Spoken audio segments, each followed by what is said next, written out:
जी बहुत शुक्रिया आपका। बिस्मिल्लाहिर्रहमानिर्रहीम, अल्हम्दुलिल्लाहि रब्बिल आलमीन, अल्लाहुम्मा सल्लि अला मुहम्मद व आले मोहम्मद। देखिए, मैं सबसे पहले तो इस मामले में आपका शुक्रिया अदा करता हूँ। लोग अमूमन ये समझ रहे होते हैं कि सौ किसी को आप अच्छे लगते हैं, किसी को वो अच्छा लगता है, किसी को मैं अच्छा लगता हूँ, किसी को फलां अच्छा लगता है।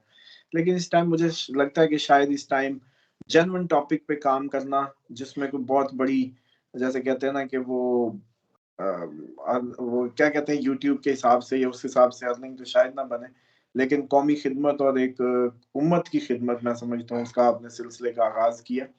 और ये एक आप इसके लिए जो है बिल्कुल काबिल सताइश हैं, और बाकियों को भी मैं समझता हूँ कि अल्लाह ताला तौफ़ीक दे। क्योंकि देखिए, उस वक़्त में जब कौम सोई हुई थी, 2023 में तकरीबन आपने इसका आगाज़ किया, और इसको आप उस वक़्त से हम लोग आपके तवज्जुह से खबरदार कर रहे थे आगे क्या आने वाला है। 24 के बाद मैं कह रहा था कि 25 तो है ही जंगों का। जुमले याद है कि ये मकाफ़ात का है और 25 जंगों का है। तो कई साइंसदान नीचे लिख देते थे कि ये 9 नंबर तो पहले भी आया है, फलां भी आया है। तो सर जी, सारे हिसाब-किताब अब इधर बैठ के तो नहीं आपको खोल सकते। इसी तरीके से जो जंगों की सूरत-ए-हाल थी, आप कह रहे थे सीज़ फायर हुआ है, मैंने कहा था कि गज़ा के सीज़ फायर नहीं, वो इनको घेर के अंदर जाएँगे, फिर दोबारा मारे जाएँगे, और अब दोबारा वो सिलसिला शुरू हो गया। हमास ने भी कहा। उधर से यमन के हौसी दोबारा बहीरा अहमर में जो है, वो अपनी अटैक्स कर रहे हैं शिप्स पे कि जब तक फ़लस्तीन का मसला आप सॉर्ट आउट नहीं करेंगे, हम इधर से जहाज़ों को निशाना बनाएँगे। वो यकजहती का मुज़ाहिरा कर रहे हैं ज़ुल्म के खिलाफ।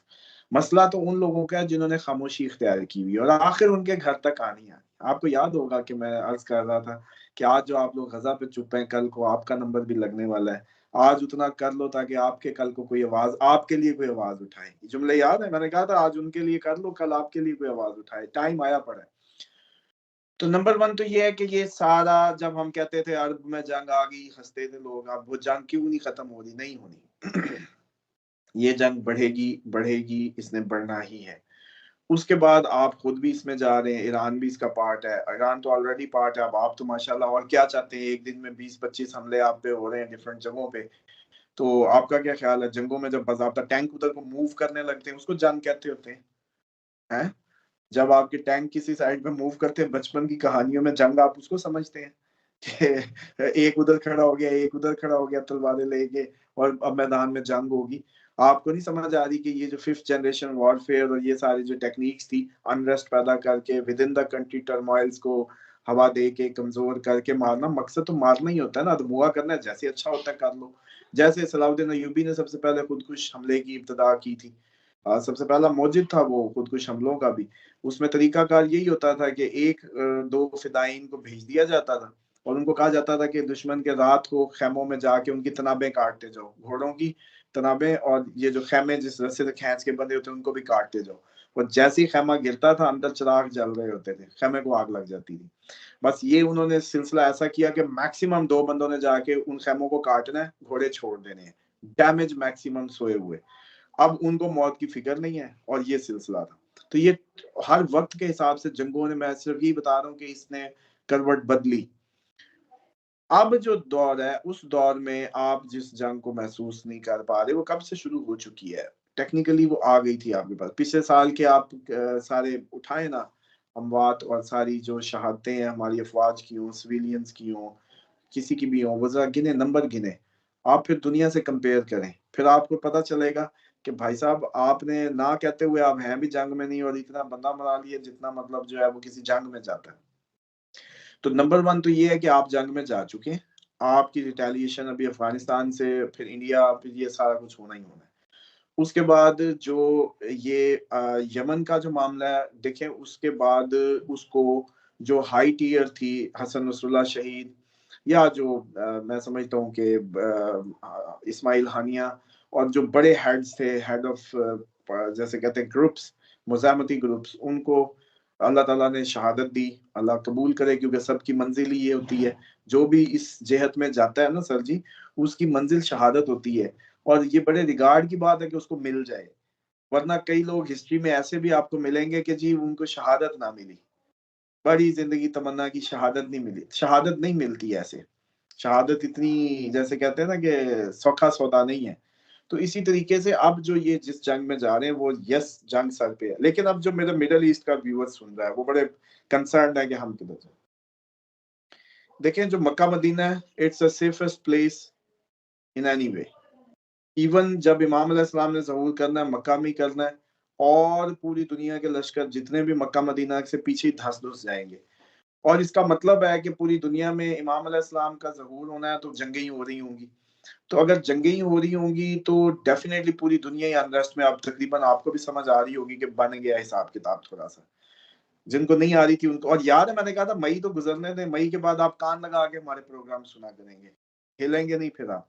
क्यों? क्योंकि उस वक्त तक वो सारी बातें सच हो चुकी होंगी जो आप देख रहे हैं या जो अभी रास्ते में है। इसी तरीके से जो ये जंग का मुंह है, देखिए ट्रंप, मैं हंसा इसलिए था आपकी वीडियो के शुरू में कि मैंने आपको, जब ट्रंप का आपने प्रोग्राम किया था उस वक्त ही मैंने ये प्रेडिक्शंस आपको दी थी कि ट्रंप आएगा, इलेक्शन में जीतेगा, जंगें बंद करने के नाम पे, और जंगें बंद नहीं कर पाएगा, उल्टा शुरू कर देगा। तो अब यमन के हौसियों पे अटैक का किसने हुक्म दिया है? अगर गजा की सीज फायर करवाई है तो वायलेशन पे क्यों नहीं उसको कुछ कहा? मुतमईन कर देते हौसियों को कि गजा वाले हैप्पी हैं, तो हौसियों को क्या जरूरत है बहरे अमर में जो है वो मिसाइल मारने की? इसका मतलब है कि फेक हो रहा है सब कुछ, आपकी आपकी जो है नीयत में खोट है, आप दिखा कुछ रहे हैं, कर कुछ रहे हैं। इसी तरीके से जो आपका जो रशिया और यूक्रेन वॉर है, ट्रम्प ने तो जो हरकत की है, लग तो ऐसे ही रहा था कि वो अपनी तरफ से एक पार्टी का फ्यूल बंद कर रहा है। ईमानदारी से बताएं, जिस दिन का ज़ेलेंस्की उधर से जलील होके आया है, उस दिन का ज़ेलेंस्की और रशिया और इनके अटैक्स में तादाद में इजाफा नहीं हुआ? कल जी क्लस्टर बम और पता नहीं कौन कौन से बम मार दिए हैं प्यूटन ने, इन्होंने उधर ड्रोन अटैक कुछ 100-200 ड्रोन मारा है यूक्रेन ने। इस टाइम जो जंग की शिद्दत कम हुई हुई थी, अपनी तरफ से टेबल की टाइल्स पे लाने के लिए मैक्सिमम एरिया कवर किया जा रहा है, मैक्सिमम एरिया हथियाया जा रहा है। तो ये इसके हरकतें बंद करने की थी या उसको बढ़ा दिया इसने? ठीक है जी।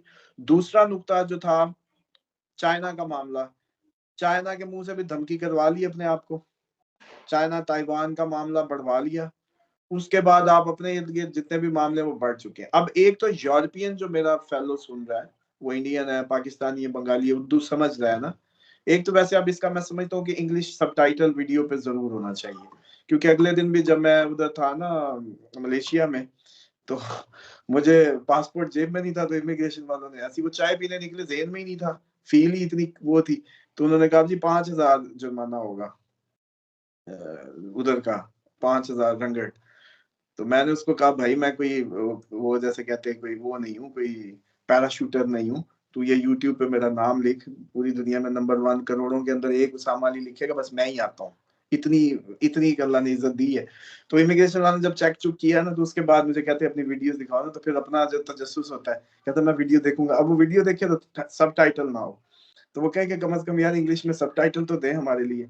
तो अब इसी तरीके से ये है कि कई दफा अब अपॉइंटमेंट्स हम ले रहे हैं, तो हमारा जो यंग बच्चा है यूके का, अमेरिका का, वो उर्दू नहीं समझता।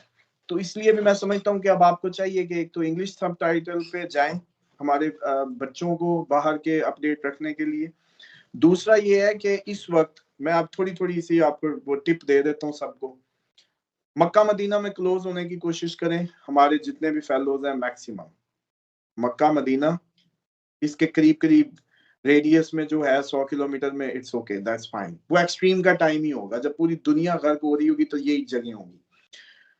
उसके बाद इधर कभी समझ लें एटम उटम नहीं गिर सकता, बेफिक्र रहें। उसके बाद जो ये सारे एरियाज हैं वो तो डेफिनेटली जंग में हम उनका कुछ नहीं कह सकते। इराक, शाम, लबनान, यमन, ये सब, फलस्तीन से लेके ईरान तक, ये सब आपका, अफगानिस्तान, पाकिस्तान, इंडिया इवन। अब इतनी बड़ी आबादियों को हम क्या कहें जी आप किधर जाओ, कहीं नहीं जा सकते। सिर्फ बंदे के पुत्र बने, अल्लाह ताला से अपनी लाइन सीधी करें, वो पत्थर में भी किफायत करता है, आपको वहां भी मिलता है। पत्थर के अंदर भी छुप जाओ ना, पत्थरों के अंदर, वहां भी आपको उसने रेस्क्यू शिप दे देनी है। तो उसी से ताल्लुक मजबूत करें। अच्छा, दूसरा ये है कि फूड में अपने सारे के सारे लोग, हाँ यूरोप की बात हो रही थी, यूरोपियन जो है वो भी अपनी जो इस तरह के बिजनेस है ना जो स्ट्रगल कर रहे हैं और चल नहीं रहा बिजनेस, उनको चाहिए फौरन क्लोज डाउन कर दें। कुछ नहीं होने लगा, नहीं आप मरने लगे। आपको लग रहा है कि आप इसको बचा लेंगे, आप मजीद फंसते जा रहे हैं। बेसिकली कर्ज लेके बिजनेस ना चलाएं, चलना होता तो चल जाना था। ये फजूल तरीन स्ट्रेटजी है। मैं ऐसे बिजनेस कंसल्टेंट भी आपको अर्ज कर रहा हूँ, क्योंकि हम बिजनेसेस को देखते हैं। इतनी बात समझ लें, अगर इसने चलना होता तो ये चल जाता। आप अब इसको जितने भी पैसों में वाइंड अप करके नौकरियों पे चले जाएं चुप करके। ये स्टॉल्स लगा लें, ट्रेडिंग का काम कर लें, माल इधर से लें उधर से लें, मिस्र से प्याज लेके सप्लाई कर दें, ईरान से प्याज लेके सप्लाई कर दें, चावल हमसे राब्ता करें, चावल ले लें सप्लाई कर दें। हम पूरा एक जैसे वो बना रहे हैं फूड नेट, क्योंकि मुझे पता है कि आगे वेल्थ को चावल में ही रखो या फूड ही बेसिक बिजनेस रह जाएगा, क्योंकि वही सोने के भाव होगी। क्योंकि जितनी जंगें हो रही हैं, यूक्रेन सबसे बड़ा फूड का कंट्रीब्यूटर था यूरोप का, ठीक है, और यूक्रेन में जंग है, कितनी प्रोडक्शन हिट हुई होगी आप ये देखें। तो इसका मतलब अब मुस्तकबिल में चावल और ये काम बहुत हाई होने वाला है। तो पाकिस्तानियों को तो चाहिए सिर्फ बंदे के पुत्र बन के काम सीखें। क्वालिटी एश्योरेंस के लिए अब हम एक निजाम बना रहे हैं जिसमें ये होगा कि फिक्र नहीं होगी, आम आदमी भी ऑर्डर देगा तो बेफिक्र होकर देगा, माल वही पहुंचेगा उसको। तो एक तो यह है कि यूरोपियन दो काम करें, स्ट्रगलिंग बिजनेस बंद कर दें, यूरो पे भी एतमाद ना करें, अपने गोल्ड की ढलाइयां करा करा के गोल्ड बिस्किट्स गोल्ड में चले जाएं। यूरोपियन भी यूके वाले भी गोल्ड में चले जाएं। हाँ, जिसके हैं उधर कोई बहुत ज्यादा प्रॉपर्टियां वेली किराए और इस चक्कर में यूके में या यूरोप में, उनको भी चाहिए। पहले तो बिकनी नहीं, वैसे अगर नसीब हुआ बिक जाए तो बेच के सोने में कन्वर्ट कर लो, बस इस टाइम यही हो सकता है। और अपनी ऐपें शैपें जहाजों की टिकटों की रेडी रखा करें। आपके पास हमेशा इतना बैकअप टिकट का, फैमिली को ले जाने का, और टिकट की हाई प्राइस का। मतलब मिसाल के तौर पे एक टिकट आपको 400 यूरो की मिलती है तो आप 900 यूरो अरेंज करके रखें, क्योंकि डबल अप भी हो तो पूरी फैमिली को अगर निकलना पड़े तो आप निकल सकें। पहला। दूसरा, ये यूके और यूरोप दोनों के लिए बता रहा हूँ, फिर यूके वाले अलग सवाल करना शुरू कर देते हैं। एक तो आप लोगों के पास टिकटों के पैसे रेडी रखने हैं। दूसरा, फूड अपनी 6-6 माह पे ले जाएं, टिन फूड पे ले जाएं अपने आप को। तीसरा, अपनी जो प्रॉपर्टियां कोई बहुत ज्यादा वो नहीं कर रही ना, उससे निकल आए। मॉर्गेज वाले ठीक है, उल्टा बैंक की चीज थी, बैंक की उसमें आपको जैसे कहते हैं ना कि वो मॉर्गेज का कोई मसला नहीं है। लेकिन बाकी जिनकी फ्री होल्ड प्रॉपर्टीज है, बेच सकते हैं तो बेच लें, इसके बाद मौके नहीं आएंगे। और उसको गोल्ड में कन्वर्ट कर लें, फूड ट्रेडिंग में आ जाए, कमीशनों के काम में आ जाए। ये लॉन्ग टर्म बुनियादों पे जो स्ट्रगलिंग ब्रांड बना रहा हूँ फिर ये चलेगा फिर ये नहीं। हाँ, कर सकते हैं, आईटी है सिर्फ आपके पास, रोबोट्स ले आए चाइना से, बेच लें। कोई जिद्दत आईटी की टेक्नोलॉजी से रिलेटेड कोई भी काम है वो कर सकते हैं आप, या फूड या टेक्नोलॉजी। एक तो इस पे आ जाए। जो हमारा इधर बैठा है, ये थाईलैंड, मलेशिया, इंडोनेशिया, वियतनाम, ये जो सारी पट्टी पे अपना इंडियन है, पाकिस्तानी है, बंगाली है। क्योंकि देखिए मैं तो रीजन वाइज एक इस्लाम हमें सिखाता है, एक तो हम सबके हैं, बीइंग ए मुस्लिम हम सबके हैं। ग्लोबलाइज तो हम है, बेसिकली ग्लोबल विलेज इधर है असल में, क्योंकि हम सबको सबकी रिस्पॉन्सिबिलिटी लेने के अहल भी हैं और मुस्तकबिल में मिलेगी भी।